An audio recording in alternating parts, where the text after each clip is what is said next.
I've got a couple of words I jotted down this morning. I guess I'm in good company with Mr. Jefferson, and look over my sheet here. But the Declaration is one of the most important documents in history, the most important document of the human race.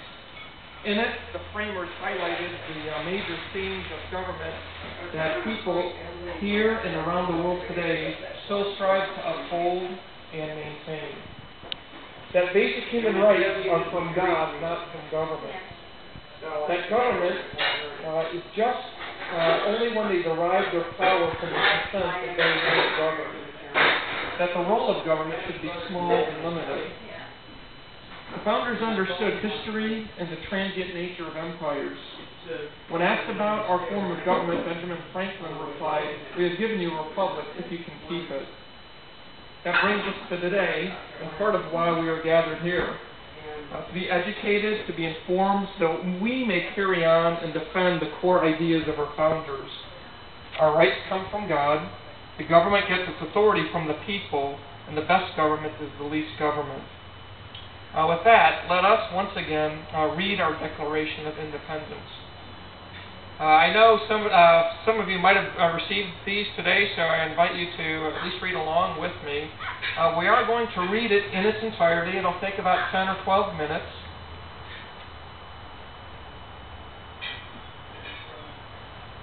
So, the Declaration of Independence in Congress, July 4th, 1776.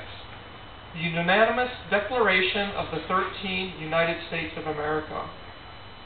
When in the course of human events it becomes necessary for one people to dissolve the political bands which have connected them with another, and to assume among the powers of the earth the separate and equal station to which the laws of nature and of nature's God entitle them, a decent respect to the opinions of mankind requires that they should declare the causes which impel them to the separation.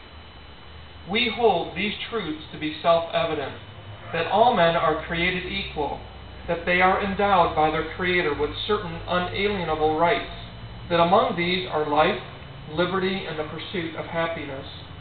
That to secure these rights, governments are instituted among men, deriving their just powers from the consent of the governed. That whenever any form of government becomes destructive to these ends, it is the right of the people to alter or to abolish it, and to institute new government, laying its foundation on such principles and organizing its powers in such form as to them shall seem most likely to effect their safety and happiness. Prudence, indeed, will dictate that governments long established should not be changed for light and transient causes, and accordingly all experience hath shown that mankind are more disposed to suffer while evils are sufferable than to right themselves by abolishing the forms to which they are accustomed. But when a long train of abuses and usurpations, pursuing invariably the same object, evinces a design to reduce them under absolute despotism, it is their right, it is their duty to throw off such government, and to provide new guards for their future security. Such has been the patient sufferance of these colonies, and such is now the necessity which constrains them to alter their former systems of government. The history of the present King of Great Britain is a history of repeated injuries and usurpations, all having in direct object the establishment of an absolute tyranny over these states. To prove this, let facts be submitted to a candid world. He has refused his assent to laws, the most wholesome and necessary for the public good. He has forbidden his governors to pass laws of immediate and pressing importance, unless suspended in their operation till his assent should be obtained, and when so suspended, he has utterly neglected to attend to them. He has refused to pass other laws for the accommodation of large districts of people, unless those people would relinquish the right of representation in the legislature, a right of inestimable to them and formidable to tyrants only. He has called together legislative bodies at places unusual, uncomfortable, and distant from the depository of their public records, for the sole purpose of fatiguing them into compliance with his measures. He has dissolved representative houses repeatedly for opposing with manly firmness his invasions on the rights of the people. He has refused for a long time, after such dissolutions, to cause others to be elected, whereby the legislative powers, incapable of annihilation, have returned to the people at large for their exercise, the state remaining in the meantime exposed to all the dangers of invasion from without and convulsions within. He has endeavored to prevent the population of these states, for that purpose obstructing the laws for naturalization of foreigners, refusing to pass others to encourage their migrations hither, and raising the conditions of new appropriations of lands. He has obstructed the administration of justice by refusing his assent to laws for establishing judiciary powers. He has made judges dependent on his will alone for the tenure of their offices and the amount and payment of their salaries. He has erected a multitude of new offices and sent hither swarms of officers to harass our people and eat out their substance. He has kept among us in times of peace standing armies without the consent of our legislatures. He has affected to render the military independent of and superior to the civil power. He has combined with others to subject us to a jurisdiction foreign to our Constitution and unacknowledged by our laws, giving his assent to their acts of pretended legislation, for quartering large bodies of armed troops among us, for protecting them by mock trial from punishment for any murders which they should commit on the inhabitants of these states, for cutting off our trade with all parts of the world, for imposing taxes on us without our consent, for depriving us in many cases of the benefits of trial by jury, for transporting us beyond seas to be tried for pretended offenses, for abolishing the free system of English laws in the neighboring province, establishing therein an arbitrary government and enlarging its boundaries so as to render it at once an example and fit instrument for introducing the same absolute rule into these colonies, for taking away our charters, abolishing our most valuable laws, and altering fundamentally the forms of our governments, for suspending our own legislatures and declaring themselves invested with power to legislate for us in all cases whatsoever. He has abdicated government here by declaring us out of his protection and waging war against us. He has plundered our seas, ravaged our coast, burnt our towns, and destroyed the lives of our people. He is at this time transporting large armies of foreign mercenaries to complete the works of death, desolation, and tyranny, already begun with circumstances of cruelty and perfidy scarcely paralleled in the most barbarous ages, and totally unworthy the head of a civilized nation.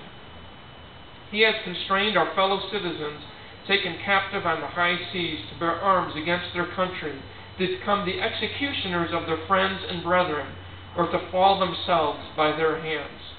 He has excited domestic insurrections amongst us, and has endeavored to bring on the inhabitants of our frontiers the merciless Indian savages whose known rule of warfare is an undistinguished destruction of all ages, sexes, and conditions.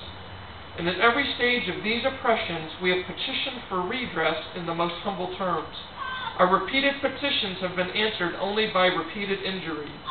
A prince whose character is thus marked by every act which may define a tyrant is unfit to be the ruler of a free people. Nor have we been wanting in attentions to our British brethren.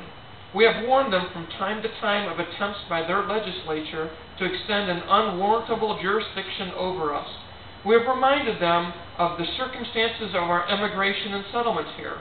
We have appealed to their native justice and magnanimity, and we have conjured them by the ties of our common kindred to disavow these usurpations, which would inevitably interrupt our connections and correspondence. They too have been deaf to the voice of justice and consanguinity. We must therefore acquiesce in the necessity which denounces our separation, and hold them as we hold the rest of mankind, enemies in war, in peace, friends.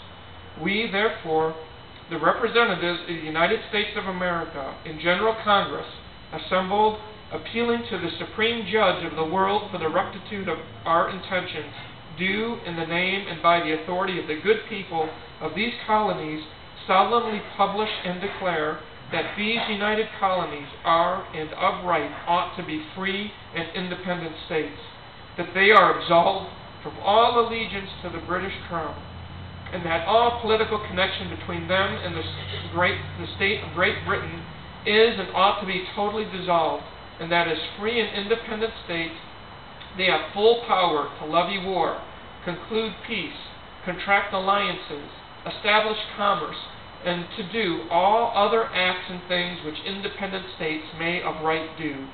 And for the support of this declaration, with a firm reliance on the protection of divine providence, we mutually pledge to each other our lives, our fortunes, and our sacred honor.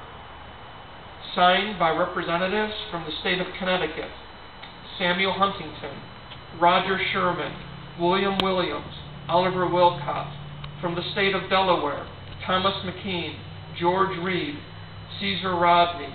From the state of Georgia: Button Gwinnett, Lyman Hall, George Walton. From the state of Maryland: Charles Carroll of Carrollton, Samuel Chase, William Packa, Thomas Stone. From the state of Massachusetts: John Adams, Samuel Adams, Elbridge Gerry, John Hancock, Robert Treat Payne. From the state of New Hampshire: Josiah Bartlett, Matthew Thornton, William Whipple. From the state of New Jersey: Abraham Clark, John Hart, Francis Hopkinson, Richard Stockton, John Witherspoon. From the state of New York: William Floyd, Francis Lewis, Philip Livingston, Lewis Morris.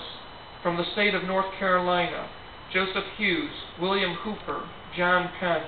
From the state of Pennsylvania: George Clymer, Benjamin Franklin, Robert Morris, John Morton, George Ross, Benjamin Rush, James Smith, George Taylor, James Wilson.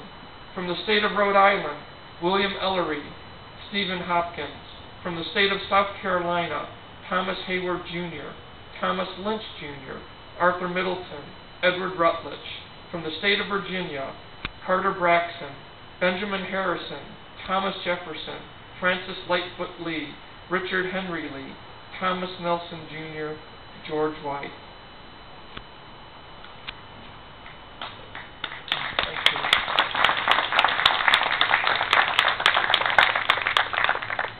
Now it's my great honor and our privilege to bring to you from the great state of Pennsylvania, Benjamin